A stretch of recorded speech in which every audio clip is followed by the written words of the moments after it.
Hello，各位好，我是 Revision Lab 修诊所的阿修，欢迎来到我的频道。如果你是第一次看我们影片，记得先点击下方订阅按钮，再打开旁边小铃铛，这样每次有新影片，你都会第一时间收到通知。也帮我按个赞，让 YouTube 知道你喜欢这种类型的内容。谢谢大家。我们现在正式开始。好，今天我们要来聊一个超级重要的主题：为什么一个好的领导者会让你打从心底感到安全？你可能会想，安全，我又不是在战场上，在办公室里能有多不安全？但你想想看，你是不是常常担心，讲错一句话会不会被主管盯，做错一个决定会不会影响年终考绩，甚至你会不会害怕下一次公司裁员就轮到自己？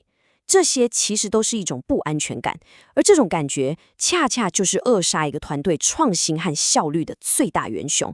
今天我们就要来彻底裁剪，什么才是真正的领导力。故事的起点是一场极度惨烈的士兵救援行动，但它的结尾竟然是一个吻。救援跟吻这两件事情听起来八竿子打不着，对吧？但这个故事可以说是完美的诠释了我们今天要讲的所有概念。我们先一起来看这个真实发生而且极度震撼人心的故事。我们要把时间拉回到2009年的9月8号，地点在阿富汗。画面上这位是美国陆军上尉威廉斯·温森，他因为在这一天发生的事，获颁了美国军方的最高荣誉——国会荣誉勋章。这个勋章的分量，大概就像是学术界的诺贝尔奖一样，是军人能得到的至高无上的肯定。但真正让我们今天要讨论这件事的，并不是那枚闪亮的勋章，而是一个在战火之中完全意想不到的举动。让我帮你还原一下当天的场景。当时，史温森上尉正带领着美军和阿富汗的部队，在一个狭窄的山谷中护送政府官员。突然之间，他们遭到了超过60名敌军从三面山坡上的高地用机枪、火箭弹疯狂扫射。他们瞬间就陷入了一个长达6小时的死亡埋伏圈，现场真的是枪林弹雨，极度混乱危险。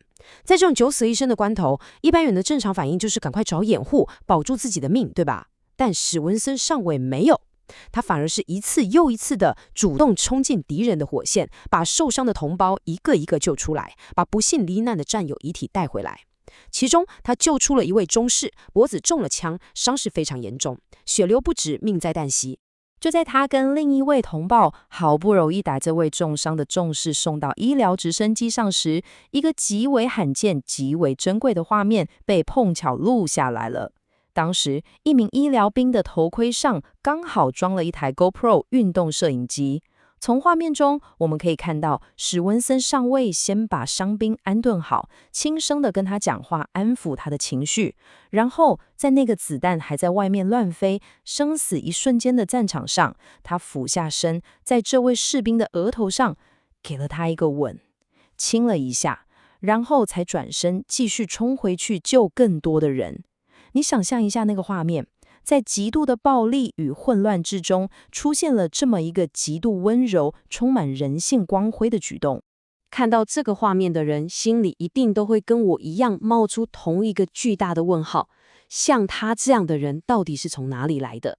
是什么样的特质、什么样的训练，能让一个人在面临死亡威胁的极度压力下，还能做出这么勇敢又这么温柔的行为？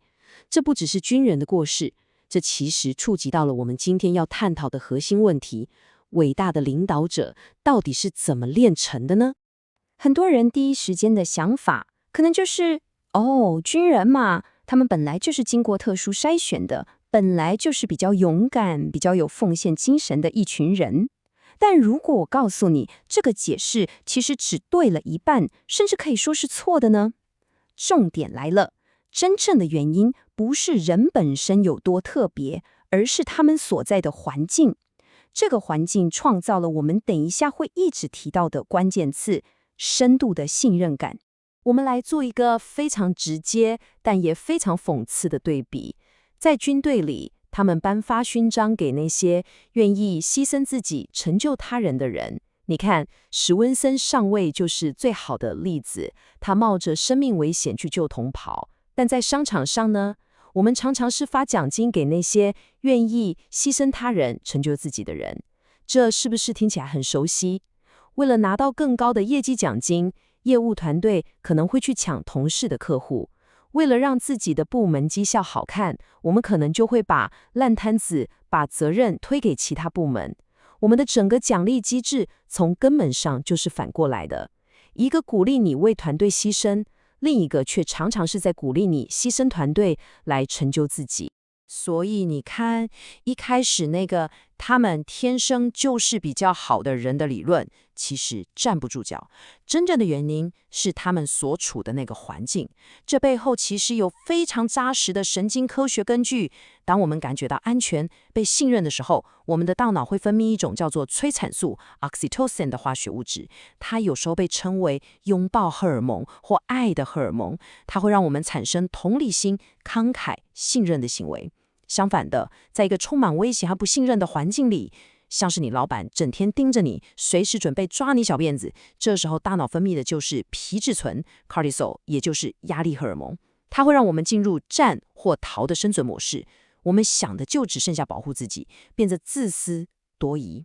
所以当一个环境对了，我们每一个人都有潜力做出像史温森上尉那样了不起的事情。提出这个理论的管理思想家 Simon Sinek说，他访问过很多像史温森上尉这样的英雄人物，他问他们，你当时为什么愿意冒着生命危险去做那件事？结果几乎所有人的答案都一模一样，他们会淡淡地说，因为我相信如果今天倒下的是我，他们也会为我做一样的事。你仔细品味这句话，这句话背后是一种多么深刻的信任与合作关系。这不是来自于命令，不是来自于 KPI，而是一种发自内心、深刻到骨子里的安全感跟归属感。好，那这种信任感到底要怎么建立？既然环境这么重要，到底要怎么打造一个对的环境？接下来这个概念超级重要，可以说是今天整部影片的基石，叫做安全圈 （Circle of Safety）。这是一个从我们远古祖先那里就刻在我们 DNA 里的生存法则。让我们一起坐上时光机，把时间倒转5万年，回到旧石器时代。想象一下，当时的人类世界，外面充满了各种致命的危险，可能是突如其来的暴风雪，让你活活冻死；可能是长期的干旱，让你找不到食物而饿死；更可能的是，一只你完全无法对抗的剑齿虎突然从草丛里冲出来，外面的一切随时都可能要了你的命。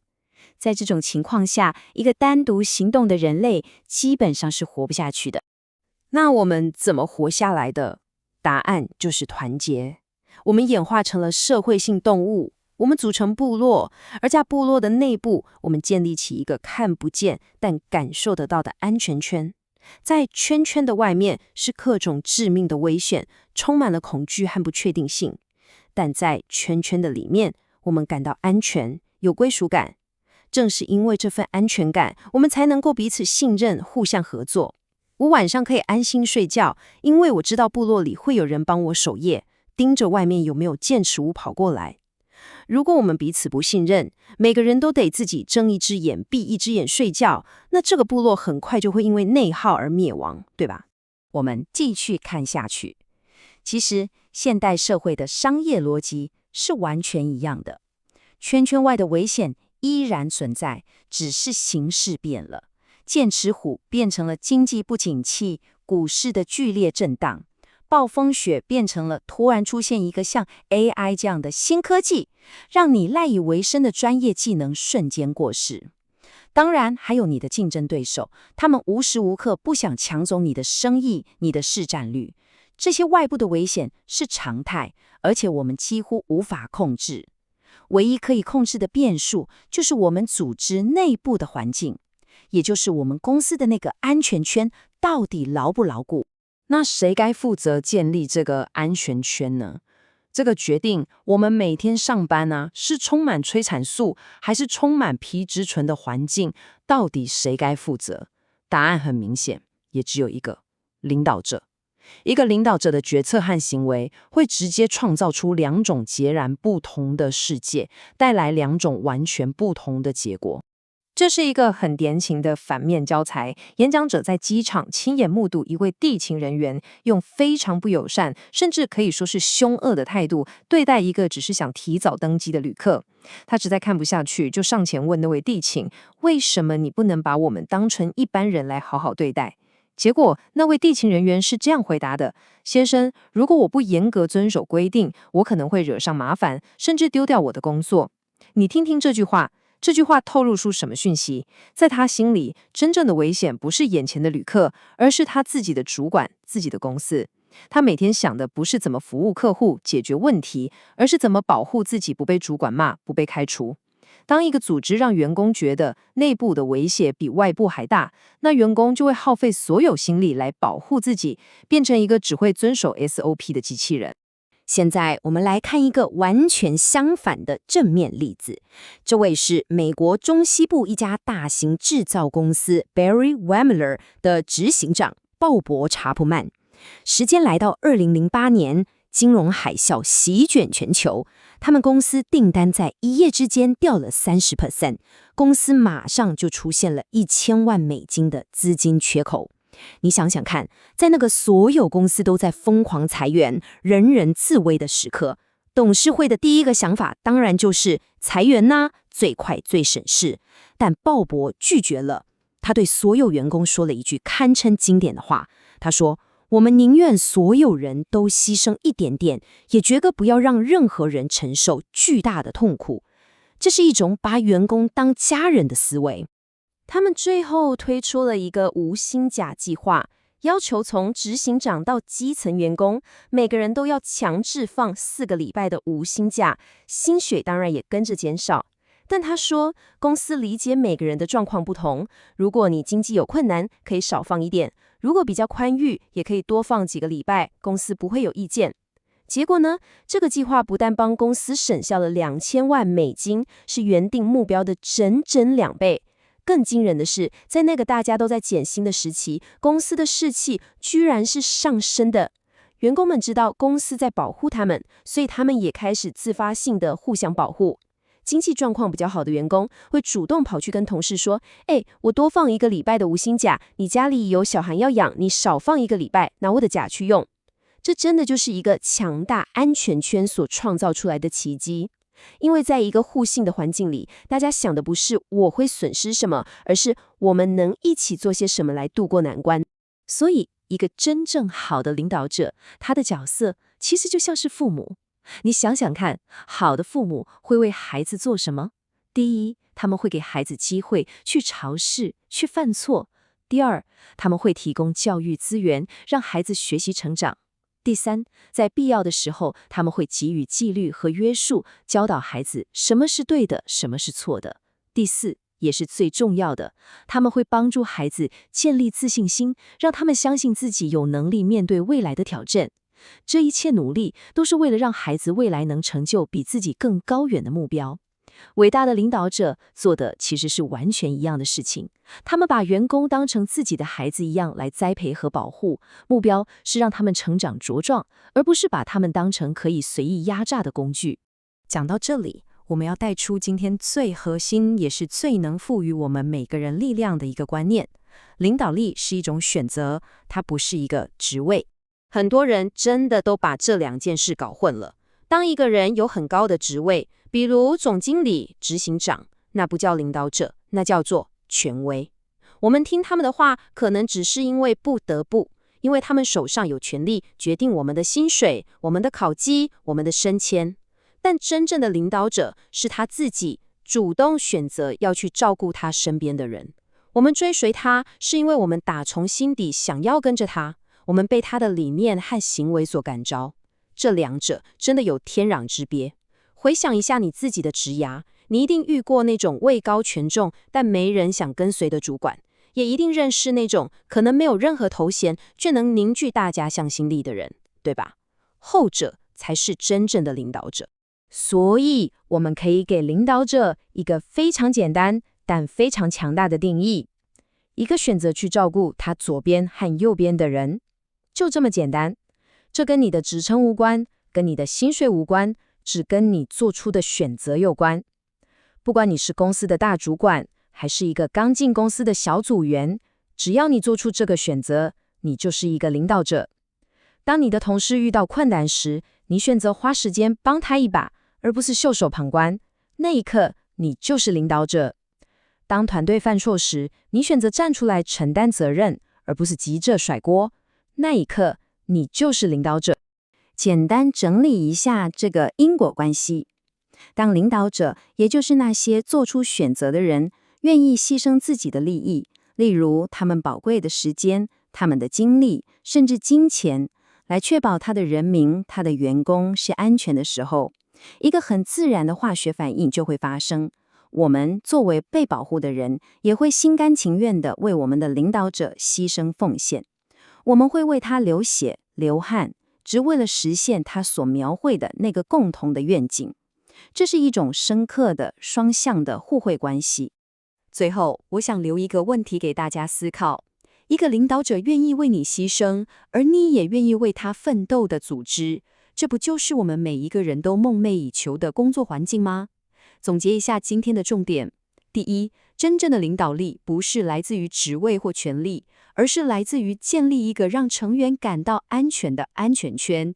在这个圈子里，人们因为信任而合作，而不是因为恐惧而服从。第二，伟大的领导者就像父母，他们的工作是提供机会、教育和支持，帮助团队成员成长，最终让他们能独立面对挑战，成就更好的自己。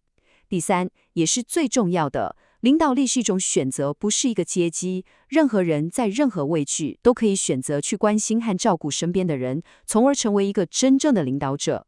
你可以从今天下班前开始，问问自己，我能为我左边和右边的伙伴多做些什么？这就是领导力的起点。